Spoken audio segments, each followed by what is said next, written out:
Hey, it's the Ultimate Handyman. Do you have problems with mice, rats, and even birds getting into your attic space? Well, you probably have a bad Eave vent and they're finding their way into your house. So I'm going to show you how to replace those.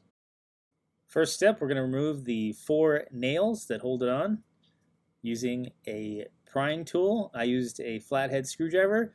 You can also use a cat's paw or whatever prying tool that you have. Just going to get under there and pop it out. So after I got the nails out, I pulled the vent cover off and I realized that there was actually a second vent cover, which was probably the original one. Someone had just covered it up with a new one. So I had to pull that one out of the way. Make sure when you're pulling these out that you're really careful because the metal can be very sharp. And I'm just going to toss it to the ground. Make sure you don't hit someone in the head and kill them. That would be bad. So here is our new vent. So the reason these vents are so flimsy is because they just have these little tack wells holding the screen material on. So what I'm going to show you is I'm going to actually reinforce the screen material with some adhesive along this seam. And that's going to help to strengthen this vent so that nothing can push it out of the way. So the adhesive I'm using is the Loctite Power Grab Ultimate clear adhesive. I use clear so that if I did get any on the visible part of the screen, it would be hard to see. But you can use any adhesive you want. So now I'm going to drill 4 holes in these little tabs on the side of the vent, and they're going to look just like this. So now it's time to put in the new vent. There's a piece of metal that's like a little flashing piece that's going to actually tuck into that trim along the bottom of the vent, and then you're just going to push it into place. Pretty simple. So to attach the vent, I'm just going to be using these 1-inch sharp point lath screws.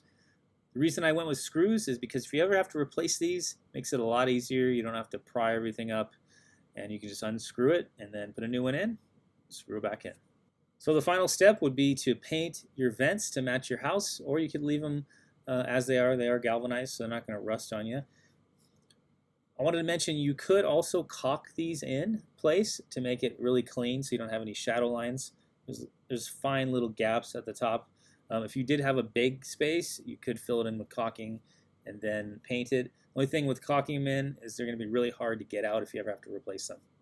So I wanted to give you a little painting tip. You're going to get these little spots of paint that fill in the screen material. The way to get rid of those is just take your brush and just kind of dab it back and forth, pushing it into the screen, and that will get rid of those little thick spots that are filling in the mesh and restricting your airflow.